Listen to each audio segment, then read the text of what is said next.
we have covered in the previous session. So I'll move to Article 8. Now, talking in respect to Article 8, at the timing of signing of MLI and even at the time of ratification, this article was not much talked about because at that time we were in DDT regime. But as MLI is coming into force, applicability of MLI has started from 1st April 2020. DDT regime has also ended. So this article has now become of much more relevance. Because of this, it is to be studied in detail. I've also listed out certain nuances in respect to this article. Now, if we study DTAAs of various countries in respect to Article 10, that is dividend. In certain countries, it can be different article number as well. Mostly it is Article 10. So in certain countries, we find out that there are two rates being mentioned in DTAA. One rate is normal rate. Another is when, hello.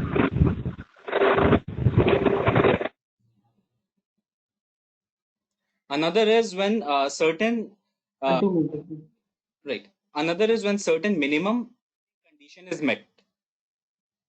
When this holding condition is met, there is a lower rate being provided in certain DTAAs of India. Now, MLI included one more condition to it. MLI said that this holding condition is to be met throughout a 365-day period that includes day of payment of dividend as well. Now, even if for one particular day, the holding goes below that prescribed percentage, benefit or withholding will not be available. This article does not aim at not allowing DTAA as a whole. It only aims at not allowing the lower rate. However, there are certain exemptions to it that corporate reorganization will not be considered. That is, if the merging entity has completed that 365-day condition, then also the current entity will get the benefit of lower rate. India has reserved the article in respect to Portugal because in that particular DTAA, if you'll see, there is already 24 months condition available. Now, one of the issue in respect of this article is the 365-day period has not been prescribed whether it is to be before the date of dividend or can we see it in overall basis at the time of return filing. But there are different views as well available on this. But comparing Article 8 of MLI and Article 9 of MLI, Article 9 will just discuss in few minutes. So in Article 9, it has been specifically mentioned that 365-day criteria is to be checked prior to transfer. However, in dividend, it has not been mentioned. So we'll see a case study now in which I'll discuss regarding this condition.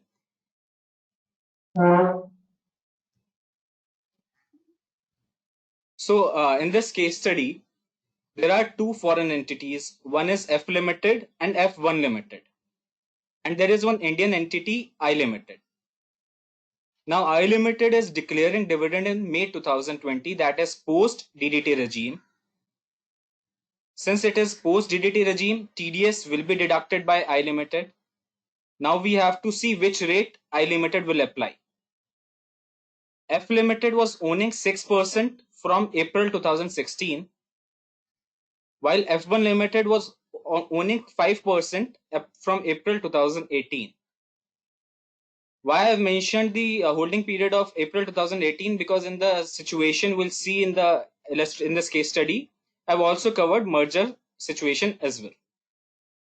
Now, talking about treaty between between India and country of residence of F Limited, the treaty provided dual rate. One is 15%. Another is on meeting the condition of minimum 10% holding. It is 5%. So, had this acquisition being done by F Limited in January 2019, Now, if we'll see from January 2019 to May 2020, 365 days criteria is met. TDS will be deducted by I Limited at the lower rate because condition of DTAA for lower rate as well as condition of MLI both have been met. So TDS will be at 5%, and F Limited while filing return will also consider 5%. This is very simple case in which MLI condition is simply met. Now second scenario is when acquisition of 5% from F1 Limited is done in January 2020. So F Limited was owning 6% prior to January 2020, and at the time of dividend payment, F Limited was owning 11%. Had it been pre-MLI regime, F Limited, I Limited would have deducted TDS at 5% simple because condition of DTAA was met.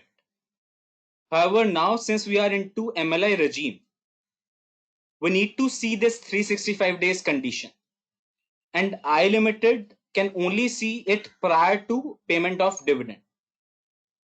Since at the time of payment of dividend, I Limited will say कि no 365 days criteria has not been met, I Limited will deduct TDS at the rate 15%. However, as I discussed that in MLI, in Article 8, it has not been mentioned that 365 days criteria is to be seen prior to payment of dividend. F Limited at the time of return filing. Now, this dividend is received in May 2020. It will be considered in the income of AY 2020, AY 21-22. Let's assume TP applicable, everything done. F Limited is filing a return in November 2021. And F Limited still owns whole 11%. So F Limited will say from January 20 to November 21, I'm owning 11%. So if we include the DDT dividend payment date, I'll again move back to the previous slide. If we see ownership requirement is to be met throughout 365 days, that includes day of payment. Now in this particular scenario, F Limited will say that I was owning 11% for 365 days, which includes the date of dividend. If you'll see for whole previous year, that is April 20 to March 21, 365 days are completed. This 365 days includes the day of payment. So F Limited can contend at the time of return filing that I am liable to pay 5% in India. However, if you'll see explanatory notes to MLI or even commentary to amended Article 10 of OECD, in both the cases, nothing has been mentioned that whether 365 days is to be seen prior or such kind of interpretation can be done. So this kind of interpretation can lead to litigation, but in my understanding, it can be possible that ultimately courts either courts allow it to be 5% or OECD can come up with an explanation that yes, 5% can be applied. As on today, it is not completely clear and it can be subject to litigation. But since return will be filed much later in September or November 2021, so we can hope a clarification by OECD in this. Now, the third case scenario, acquisition is done in January 20 itself, but it is by way of merger.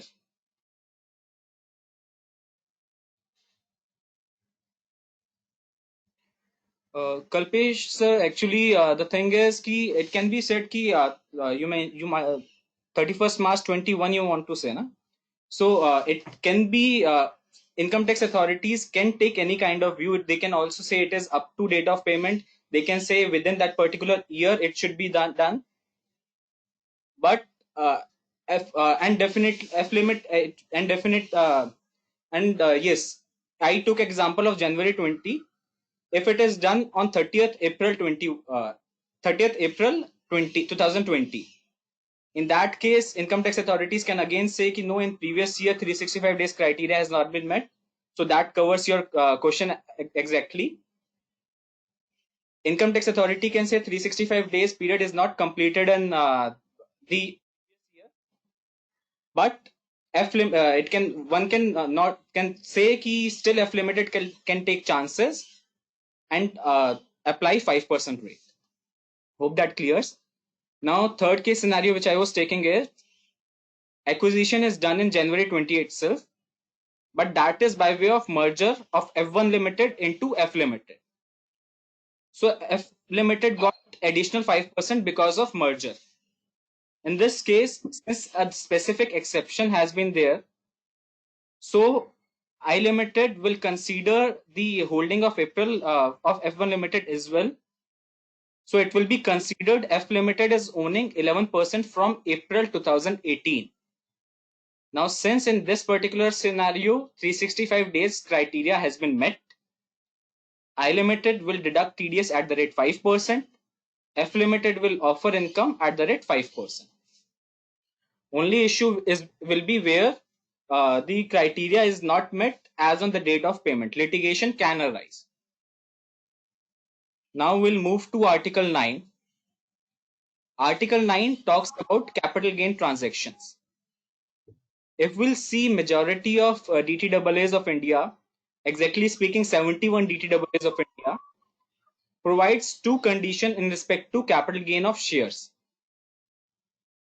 One specific criteria which they cover is, prior to mentioning capital gain article, I want to mention Article 6, which is regarding immovable property. Article 6 of all the DTAAs of India provides that country where immovable property is situated has a right to tax. However, there can be indirect transfer of immovable properties. A company has invested into immovable property and shares of that company if sold. General criteria for sale of shares is, in majority of DTAAs, it is country of residence can tax only. Country of source don't have any right. However, in respect to 71 DTAAs of India, there is one condition that if shares of that company is driving value principally from immovable property, in that case, country of source will be having right to tax that income. Here also, it was earlier in pre-MLI regime, condition was to be checked at the time of transfer. However, now MLI has brought in one major condition, that is this principally driving value. If this condition is met any time, now here the major word is any time.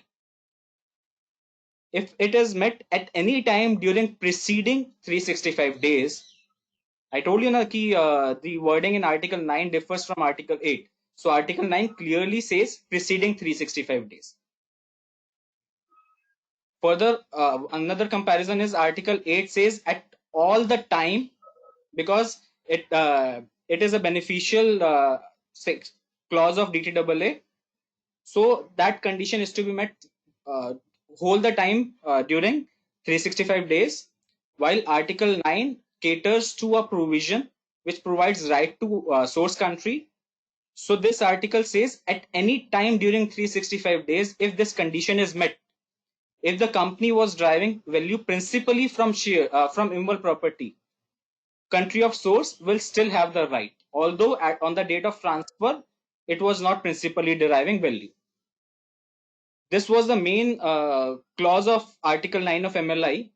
Further, Article 9 also provided that what will be meant by principally deriving value from immovable property.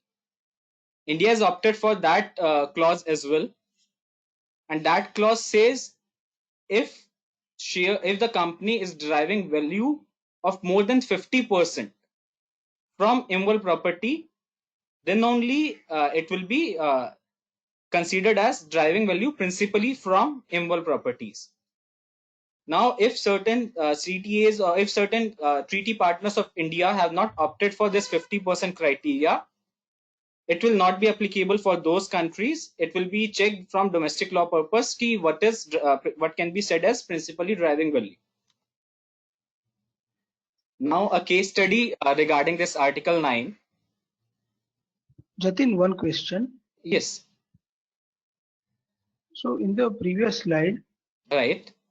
You mentioned that capital gain on sale of shares deriving value principally from immovable property, taxable in country of source, 71 DTAAs of India. So this is basically in very few countries this indirect transfer criteria provisions are there because it was not earlier there. So I don't think it would be 71 DTAAs would be covering provisions relating to indirect transfer of shares. Okay, I'll check regarding this. I'll do check regarding this. So it may be directly, yeah, it may be directly relating to like capital gain on transfer of immovable property. It may be that. Okay. But I'll check. On transfer of shares deriving value, then we have to check. Okay. I'll check regarding this. I have mentioned 71 because I've seen the India's position. India has prescribed that 71 DTAAs of India contains this criteria of taxing capital gain of shares driving principally value from property. I'll still check regarding the exact DTAAs and we'll come back. Okay. Right. In the PPT that I'll share, I'll check. After checking, I'll share. Yeah. Right. So what you might be mentioning is indirect transfer of cases like Vodafone, but this is indirect transfer of immovable property. I'll still check regarding that. Now, the case study regarding this. In this case study, I have considered that property worth 10% is sold, and we'll see in the scenarios whether prior to selling or after selling, what is the situation, whether 50% condition was met or not. For this case study, I have considered 50% criteria. It can differ for countries which have not opted for 50% criteria. Now, the facts of the case are non-resident is selling the shares in April 20, that is post applicability of MLI. One more thing I want to mention is assumptions are that MLI is applicable from 1st April for all these case studies, and there is a symmetrical application. That is, other country has also opted for what India has opted. Those are the assumptions for the case studies which I'll be sharing. Now, facts are non-resident is selling shares of Indian company in April 20. Treaty provides the dual condition, that is, if share is driving value principally from immovable property, then country of source, else country of residence. Now, first case scenario is that property of worth 10% of value of company is sold in May 2019. That is within previous 365 days. And prior to sale, company was driving value principally from immovable property. That is, an assumption is ki 45% was 55% was there prior to this sale transaction. Suppose that it is 45%. So as on April 20, it is 45% that is not driving value, but prior to sale, it was driving. So in such kind of scenarios, in pre-MLI regime, it would have not been taxable in India, but in post-MLI, it will be taxable in India. Now, second case scenario is property is sold in April 2019, but prior to that as well, it was not principally driving value condition was still not met. That was earlier also it was 30% only, and prior to April 19 as well, it was 30%. In that case, MLI, even after MLI and post pre-MLI, it will not be taxable in India because at any time, at the time of transfer, as at that and at the time of transfer, 365 days preceding the transfer of shares, Indian company was not meeting this criteria. Now, third case scenario is property is sold in March 2019. And after March 2019, company is not deriving value principally from immovable property. In this case, both the condition of pre-MLI, that is as on the date of transfer of shares of Indian company, and during preceding 365 days, criteria is met. It is similar to condition situation number 2. So it will not be taxable in India.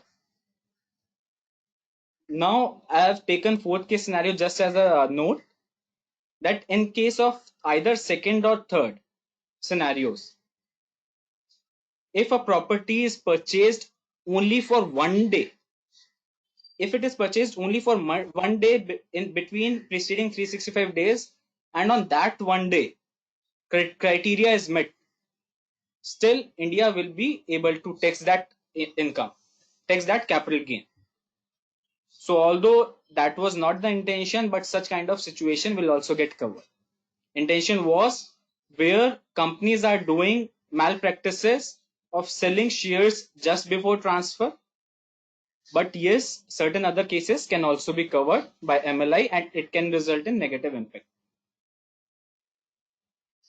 Any question regarding Article 9? So we'll move to Article 10. Article 10. Just a second, Yes, Jatin. yes, Pratik. Yeah, so let me correct myself. I have checked India's position. So currently, yeah, many countries are having that Article 13 sub Article 4, Right, which is sub 4. having that clause. Right, Yeah, relating to value deriving from immovable properties. I would like to just make one distinction here, that yes, please. Section 9 of the Income Tax Act, wherein that indirect transfer provisions have been brought into tax. Correct? That scope Yes, was much wider in the sense that it was even indirect was also considered. So if I take an example, that what was covered under, so take an example that there is a Mauritian company which is having investment in immovable properties in India, which is right. more than 50%, correct? Okay, Yeah. So in that case, article of DTAA and also section 9 will apply. But take one step more. There is a company in Mauritius which is holding shares in an Indian company, and that Indian company is holding immovable property. In that case, section 9 would still get triggered, and it will be right, considered as indirect transfer of shares, right, and situs should be located in India. However, DTAA article would fail in right, most cases. right. That is what I Yeah, so that is told the the condition distinction. that, right. That is what I told you. Condition which you are mentioning is indirect transfer of shares of company, whereas it Yes, yes, in this which this article talks about is indirect transfer of immovable property. correct, correct. That is the distinction. The condition which you were saying, it is not applicable in majority of DTAAs, while this is in 70 Yes. DTAAs. Thank you for checking it out in the meanwhile. So we'll move to Article 10. Article 10 covers triangular cases. What these triangular cases are: a country is resident of Japan, it has a PE in Sri Lanka, and this PE in Sri Lanka is earning certain income from India.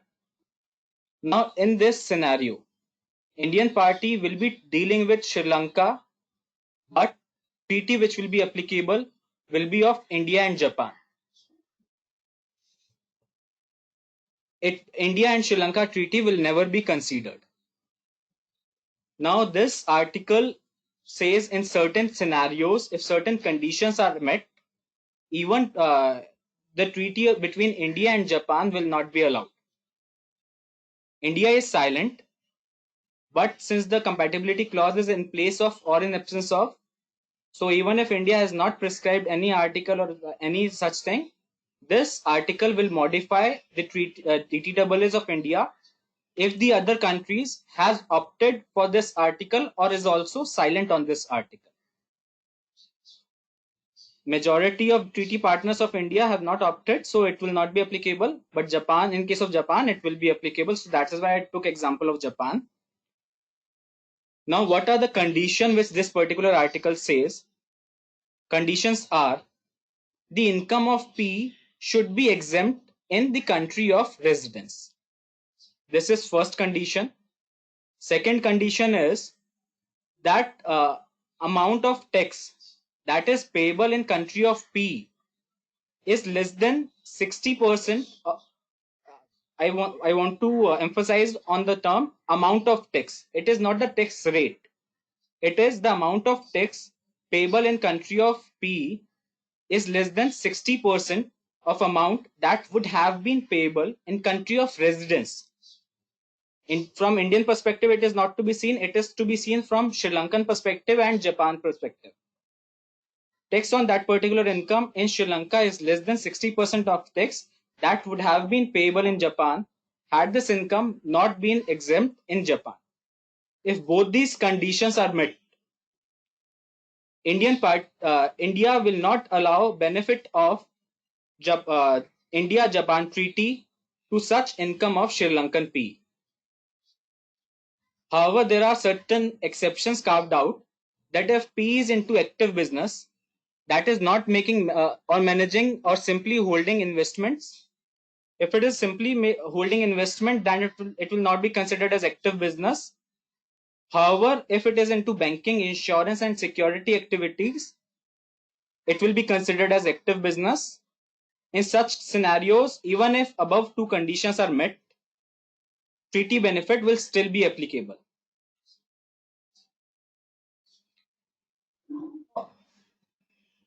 I've taken this case study, which I was discussing with you. This case study, I've taken certain amount. Second slide is visible, Pratik?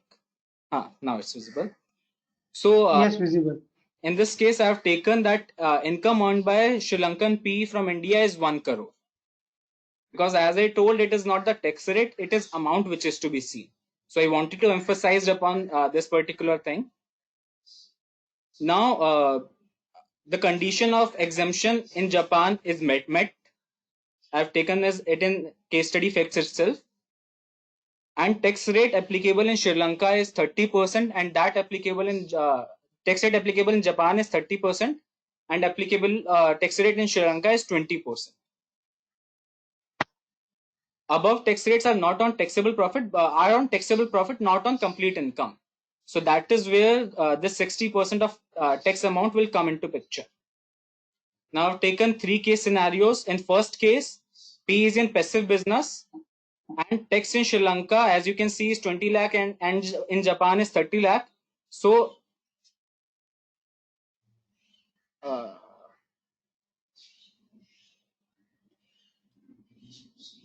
one second. Really sorry for that. Now the condition of 60% is also met.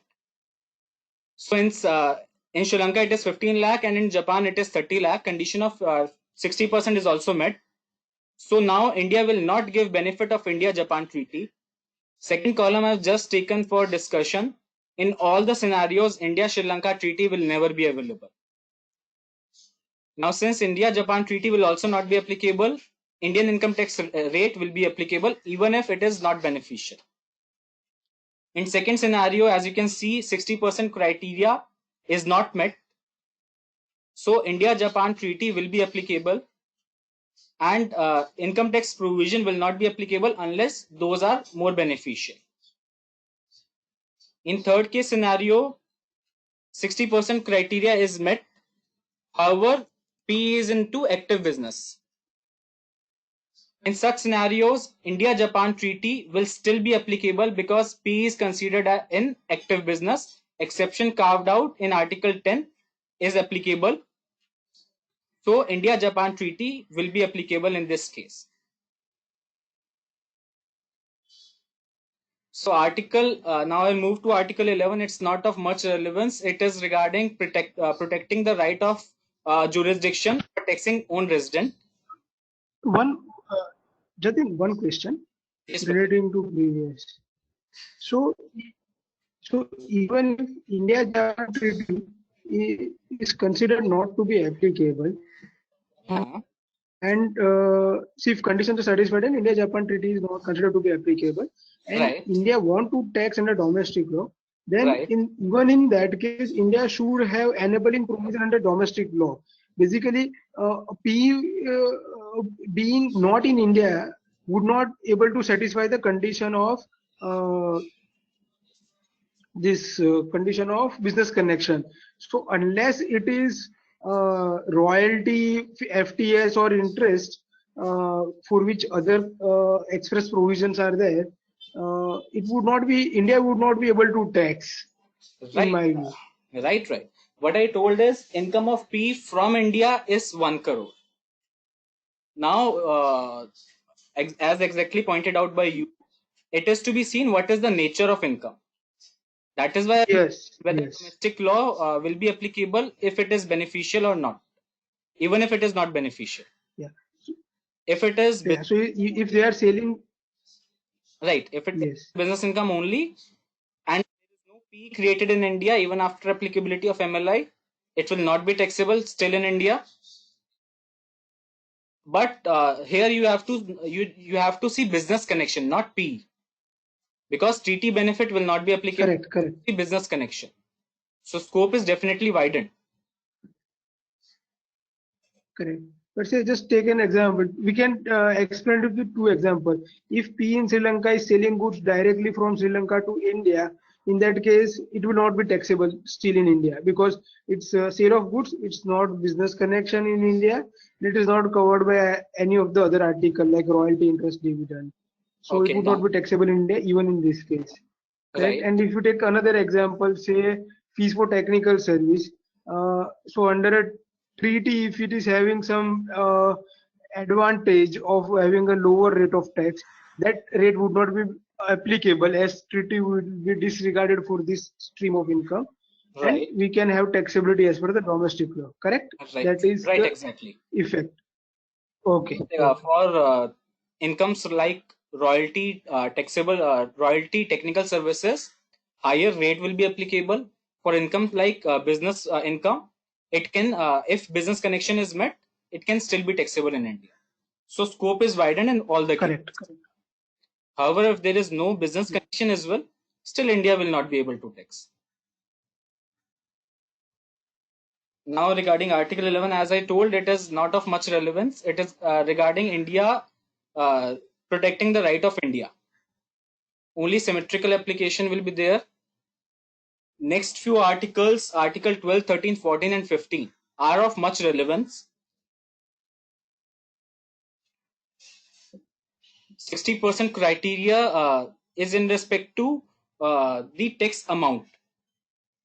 There is one question in this respect.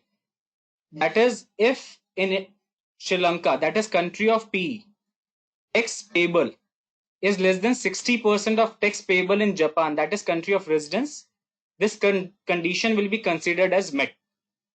And if the income is also exempt in Japan, both the conditions are met, treaty benefit will not be available. And in respect to business connection, as Pratik discussed, in case of business incomes, since now treaty benefit will not be available, Article 7 you cannot rely, you have to see Section 9 of Income Tax Act.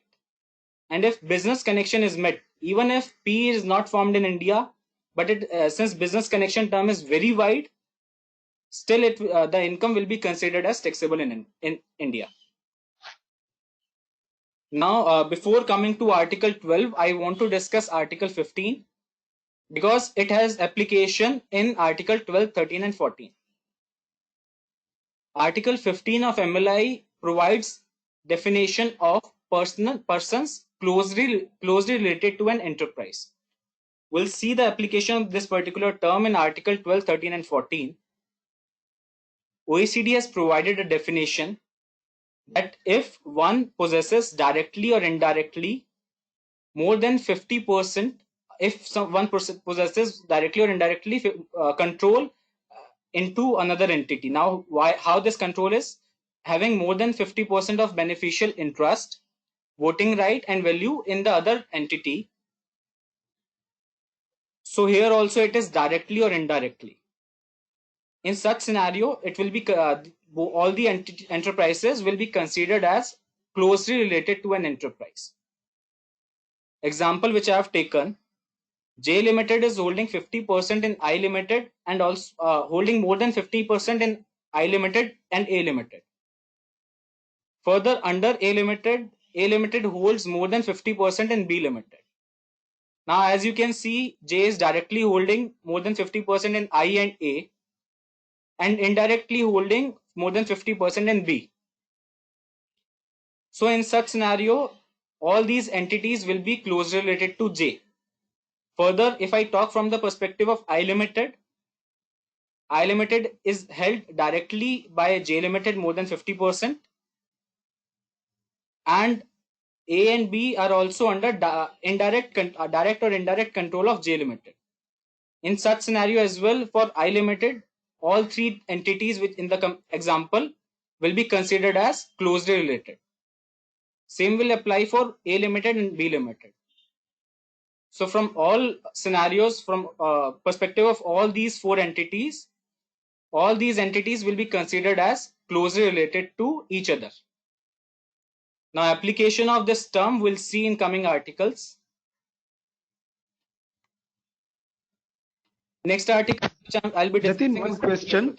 Yes, Pratik. So, before MLI, whether these terms were not defined in OECD model convention, or it is extending these terms, like B limited will also be covered. So there was an absence of any definition, or they are expanding the definition. We'll see in the coming slides the why this particular term has been brought. We'll see the implication of the particular term in coming slides, that what OECD wanted to cater. Okay. Now, I'll be discussing regarding Article 12. Article 12 talks about commissionerate arrangement and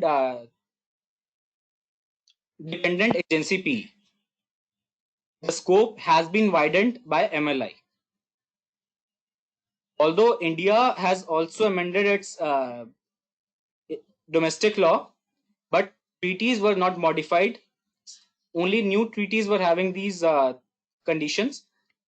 Pre-MLI, the DTAA reads as for dependent agent PE, it says if the agent has and habitually exercises the authority to conclude contract on behalf of enterprise.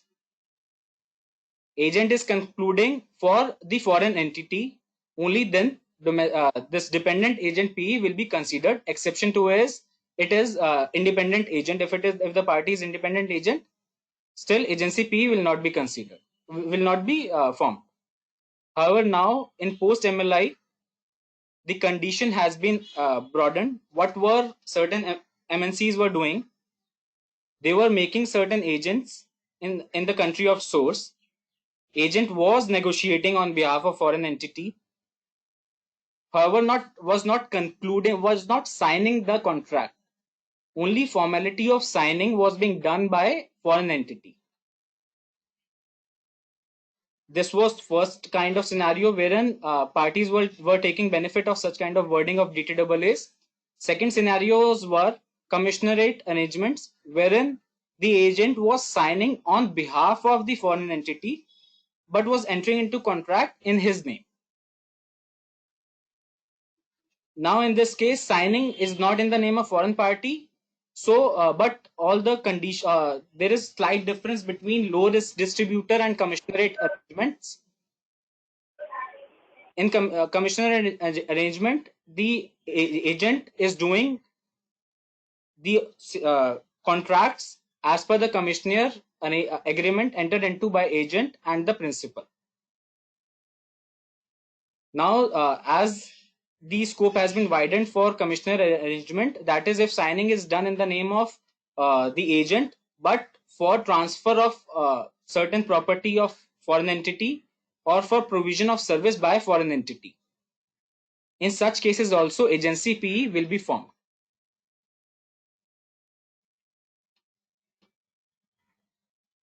One condition is agent should not be, if agent is independent, then it will be considered as no agency P being formed. Now, Pratik, catering to your question, currently independent agent, an agent was considered as independent if he is catering to more than one entities. Now, this condition of person related, closely related to enterprise. Now, if that agent is dealing with more than one entity, let's assume three entities, but all these three entities are closely related to each other. In pre-MLI regime, the agent was considered as independent agent, and agency PE was not being formed for all three foreign entities. Now, in post-MLI regime, the agent will not be considered as independent because he is doing agency service only for all these closely related enterprises. He'll be considered as dependent agent and agency P will be formed. However, majority of countries have taken reservation, such as Australia, Austria, Singapore, and UK. However, certain countries have not made reservation, so India's DTAA will get modified, and this expanded definition of agency PE will be applicable.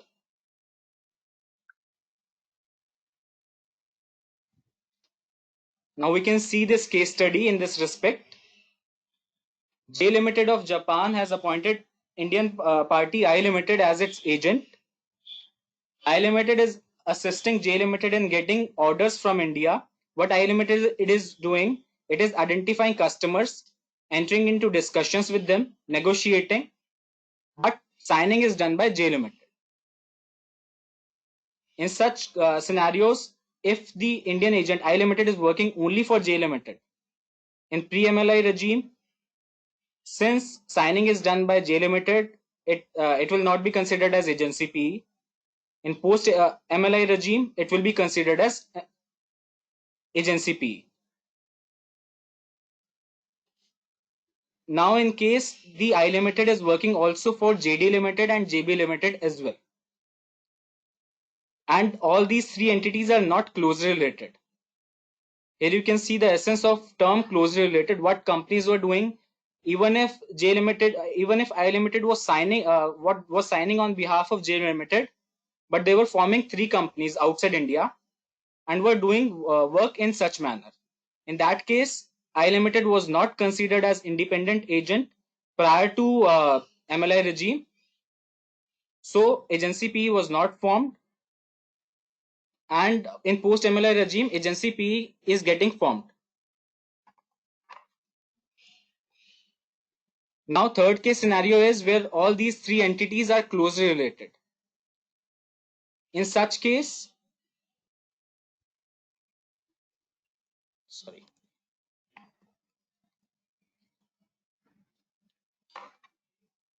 In such case, in post MLI regime, I Limited will not be considered as independent agent and agency PE will be formed. Now, next case study I have taken in respect to commissioner agreements. Although it is being said that it will not have much implication for India, because in India such agreements are not done. It is for those countries where any foreign entity has to enter into in this manner. However, I still take an example for clear thing, that is, if such thing is happening, it will also become an agency P. In this example, J Limited is having a commissioner agreement with I Limited. I Limited is doing 100% services for J Limited.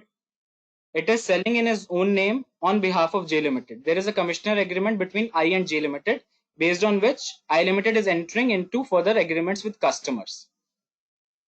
The agreements are for provision of services by J Limited or for transfer of ownership of goods owned by J Limited or on which J Limited has right to use. Now, in such cases, agency P was not getting formed in pre-MLI regime, but in post-MLI regime, it will be formed.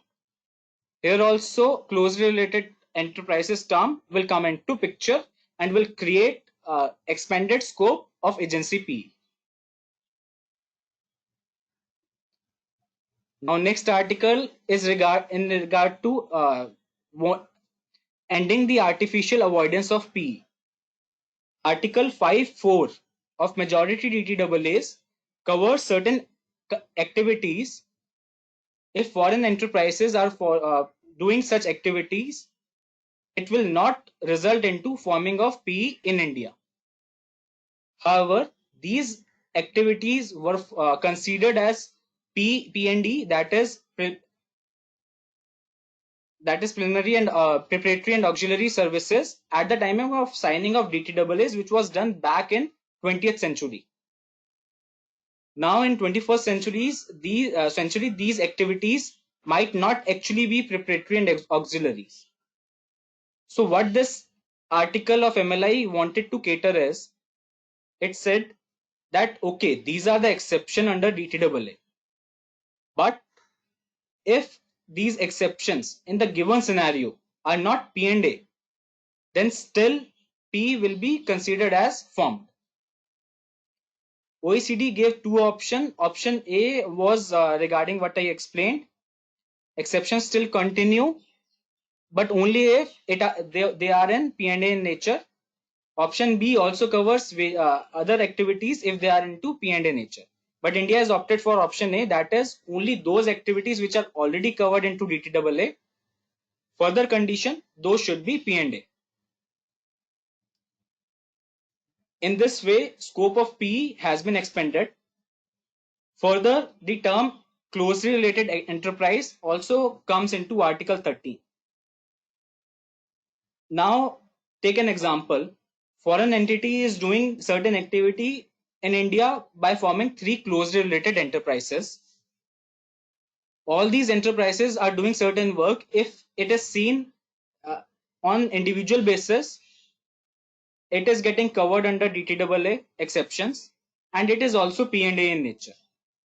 But when we see overall picture in India, if cumulatively these activity of these three closely related enterprises are not in P&A in nature, then still P will be formed. However, countries such as Belgium, France, Ireland, Luxembourg, Singapore have not opted for this option. They have opted for option B. So as a symmetrical application is to be done, India's DTAA with these countries will not be modified.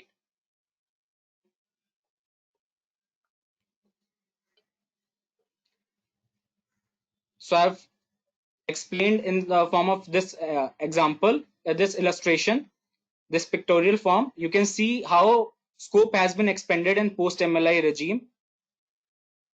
Those activities which are covered in DTAA, but still one more condition is to be satisfied, that is these activities are in P&A in nature, and not of one entity it is to be seen, it is to be seen on overall basis of all closely related enterprises in India.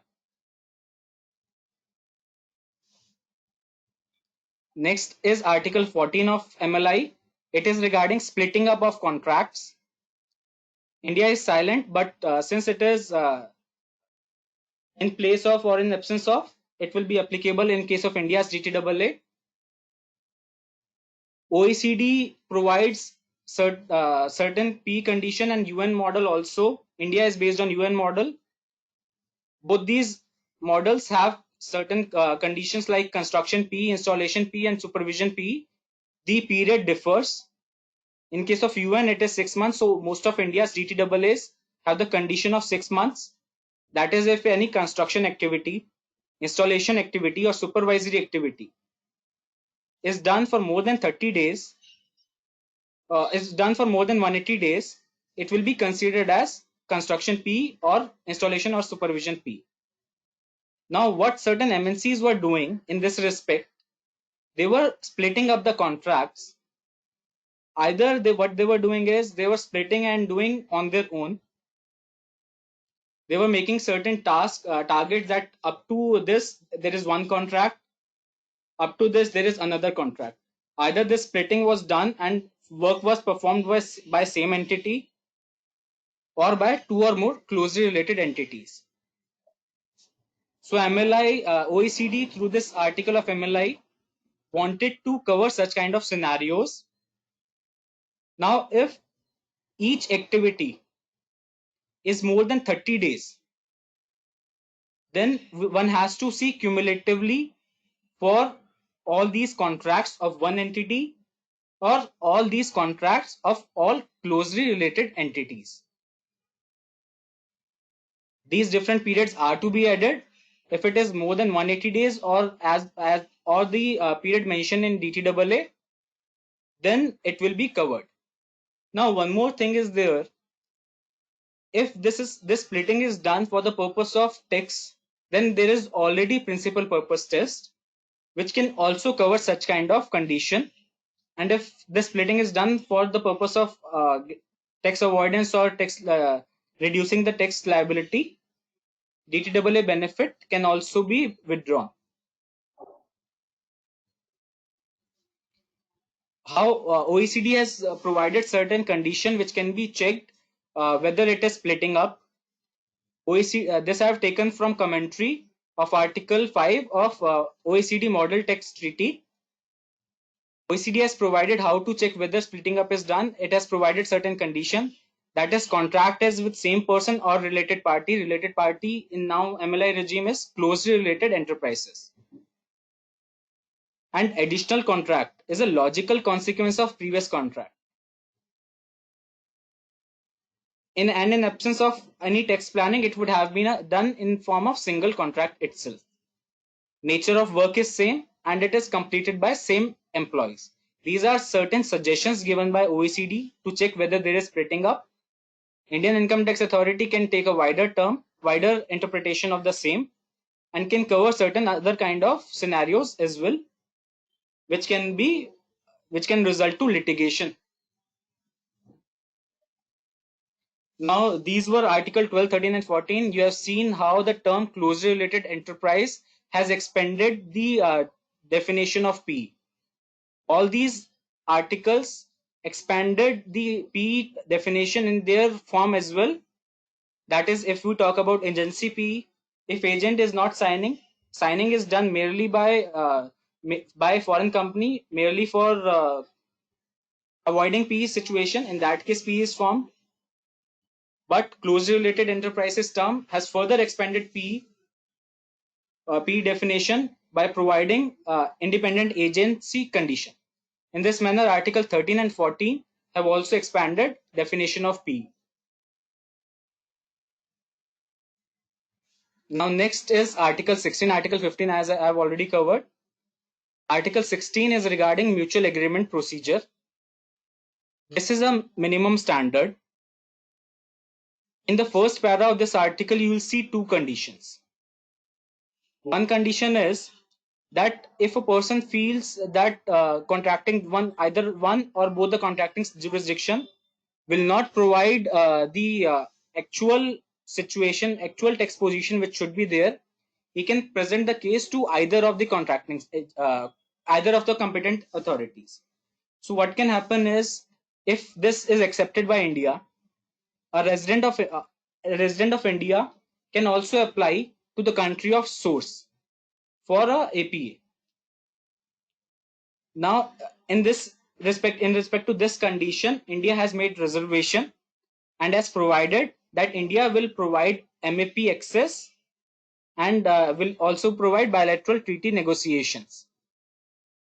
So, Indian resident can only apply to competent authority of India. Further, another condition which Article 16 provided was, case must be presented within 3 years from first notification of action resulting in taxation. In certain treaties of India, the condition is 2 years. So India has accepted this and said, and now 3 years will be the condition in respect to those DTAAs. Further, it has also expanded the scope of MAP This article provides MAP can also be accessed for elimination of double taxation, which was not covered by certain DTAAs of India.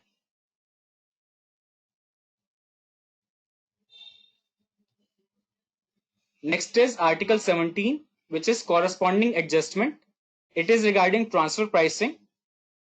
Now, in a scenario where India, by applying transfer pricing, makes certain adjustments and make certain additions to the income of Indian party, what will happen is, in India, since there is TP addition, additional income tax will be paid, and in foreign jurisdiction, since the income itself at the time of agreement was including this amount, so higher the tax will be paid.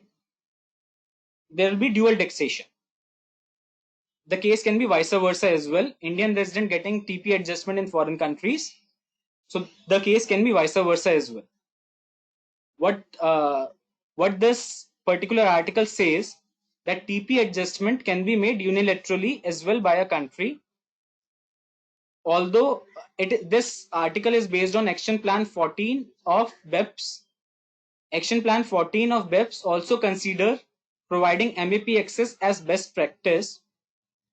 So a reservation was provided in this article, and as India has opted for that reservation and has mentioned that Article 9(2) is available in majority of DTAAs of India, that allows MAP and bilateral APAs in case of addition by one of the jurisdiction.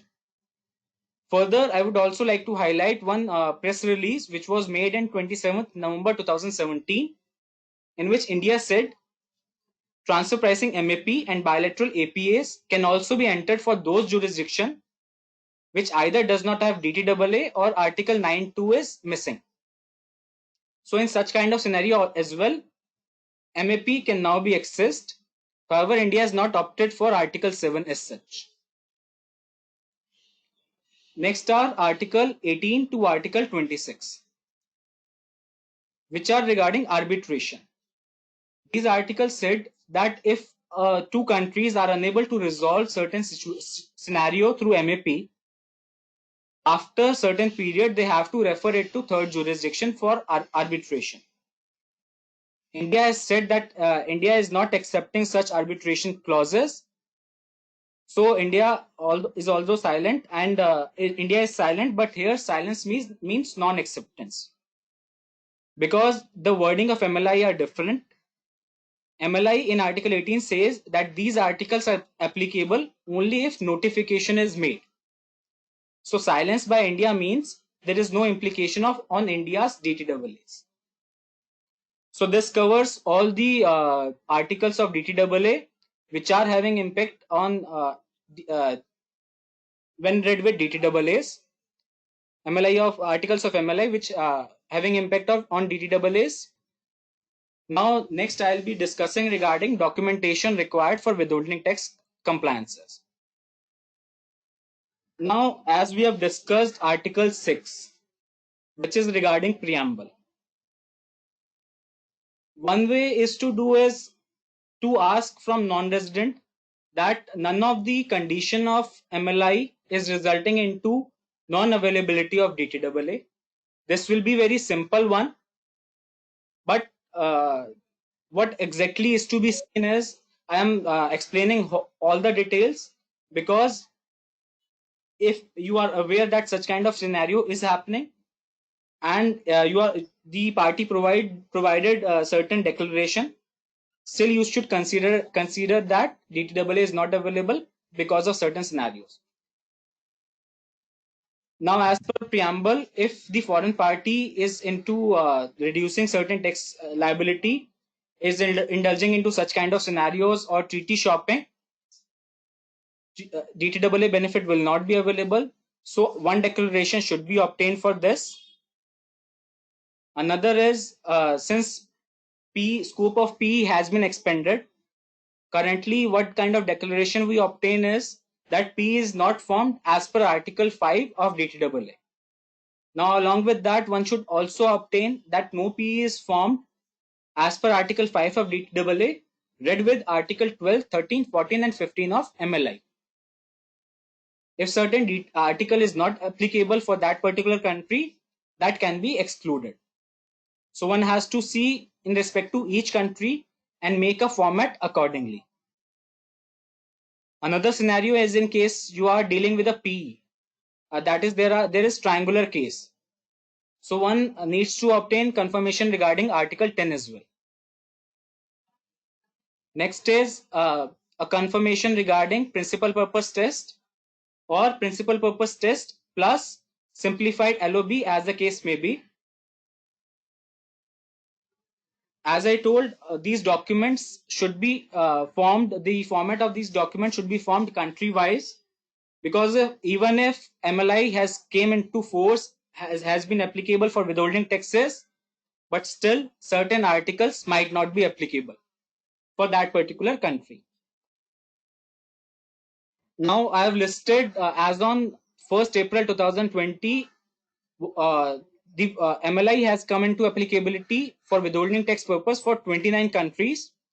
Although out of this 29 countries, there is certain clarification issue for Russia. If you see the data available in OECD website regarding signatory and ratification and date of effect, you will see that date of entry into effect for Russia is 1st October 2019. However, if you will see certain news headlines of Russia, the advisory is issued by certain firms in Russia, you'll see that it provides that Russia has opted for a clause in Article 35, which says that entry into force for Russia will not be simply 3 months after the submission of ratification, but it will be 1 month after further notification is provided to OECD. Now, since OECD has not mentioned that when Russia has submitted this further notification, there is certain question mark regarding Russia. So I have made star mark in Russia as well. So in respect to these 28 countries, Russia one needs to see. I also have to see in detail what is there for Russia. But apart from Russia, for these 28 countries, MLI is applicable for withholding tax purpose from 1st April 2020. Further, I've also highlighted certain countries for which India has provided synthesized text as well. There are 17 countries for which synthesized text has been provided. I must repeat that synthesized text is provided by countries for the purpose of facilitating their residents. It is not compulsory for one to go through these, but these provides the DTAA in the form of revised DTAAs. So this marks end to the PPT. Any question anyone has? Hi, Hi, my Jatin. request to participant is that, yeah. Go ahead. Yeah, hi, Jatin. This is Ambuja, and I have a question regarding Article 13, that is Okay. anti-fragmentation rule. Right. As you mentioned, India has opted option A, Right. and in that scenario, if the other country has opted option B, then what will be the position at that time? Now, in case of Article 13, unlike Article 5, asymmetrical application will not be applicable. So, the text of Article 13 will not modify the DTAA between India and that jurisdiction. So, I mentioned country. Okay. It means then anti-fragmentation rule will not be there in that scenario. Right. Okay. I have one more question about Article 16. As you mentioned, like India has opted for the MAP procedure.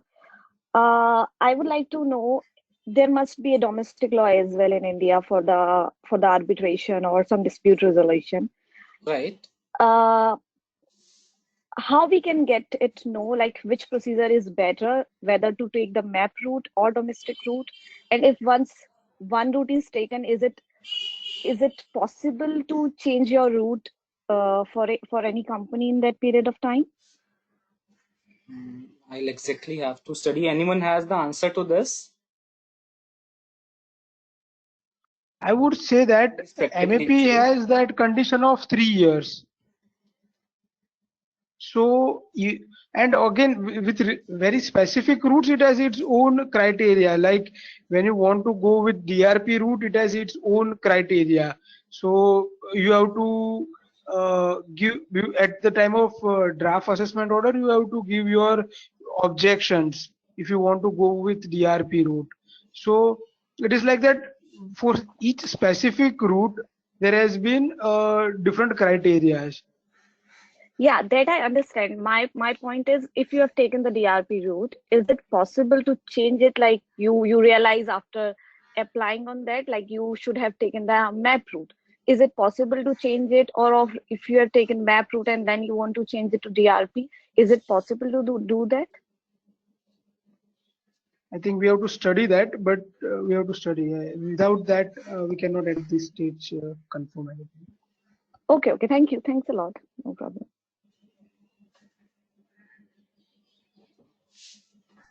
Any other question? Yeah. Thank you, Ambuja, for asking such question. We'll study regarding this. Yeah, thanks a lot for providing such an insightful presentation. It's really useful. Thank you.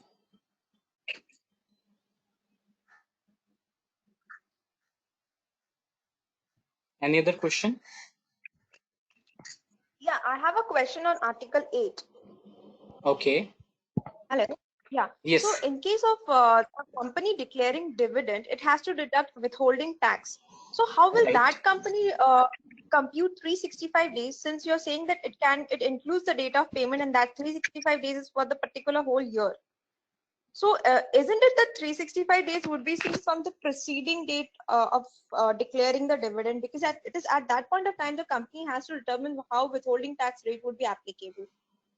Right, exactly. That is covered by this second scenario of this case study, in which the acquisition is done in January 20. At the time of Okay. declaration of dividend, 365 days criteria has not been met. So given the scenario Yes. at that time, Indian company has to deduct TDS at a higher rate. Yes. At the time of filing return, foreign company can take a stand that 5% is applicable, not 15%. So definitely from TDS perspective, in case of Article 8, it has to be seen preceding, not Okay. future situation as well. However, certain And at foreign time of companies, filing the return. however, I want to add in this respect, however, certain companies can say that will give you declaration that will hold this investment for more than 365 days. In case of Yeah. verification from OECD, withholding taxpayers, if they'll accept this declaration, they can result into this can result into litigation. If time permits, can you once again explain that slide of Article 10 triangular case? Okay. If time permits. Right. What Article 10 says, is there any other query? Then if there is no query, then I'll explain Article 10. Is there any other query as well?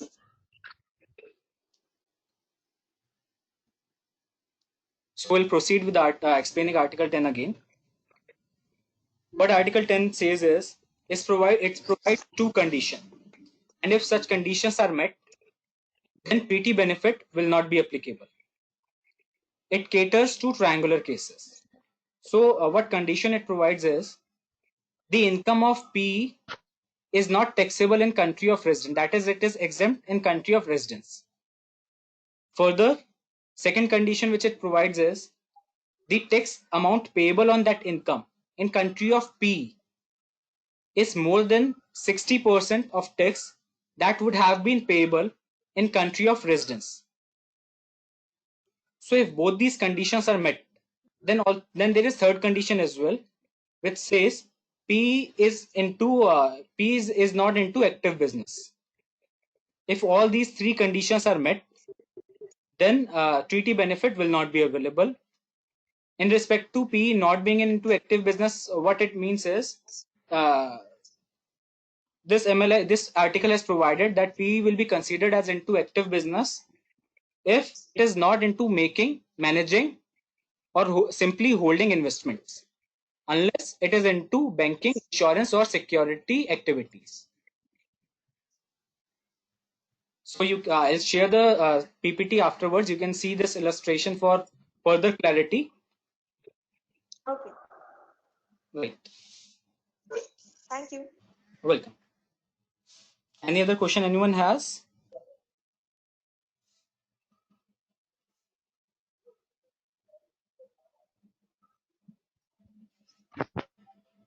Pratik?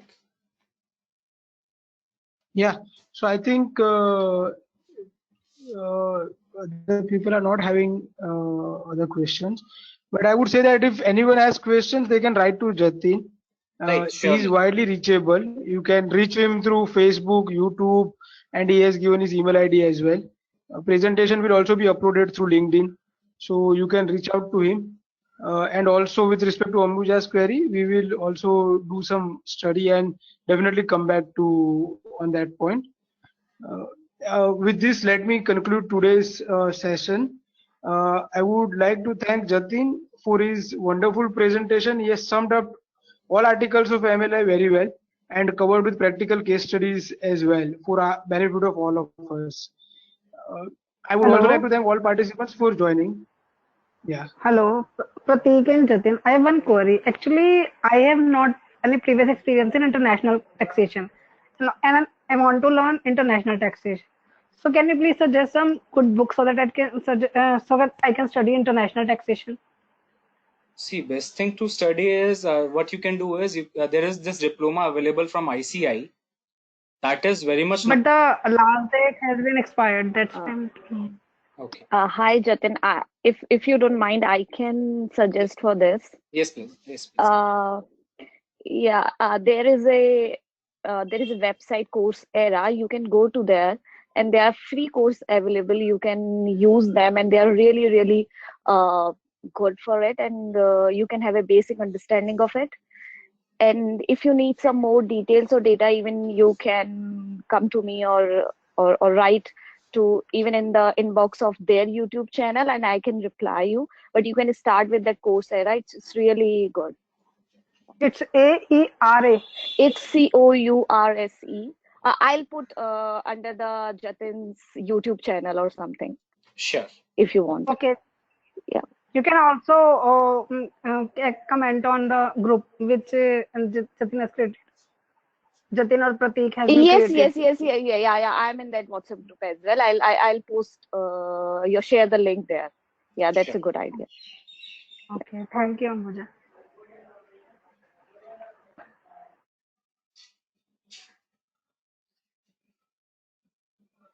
Yeah.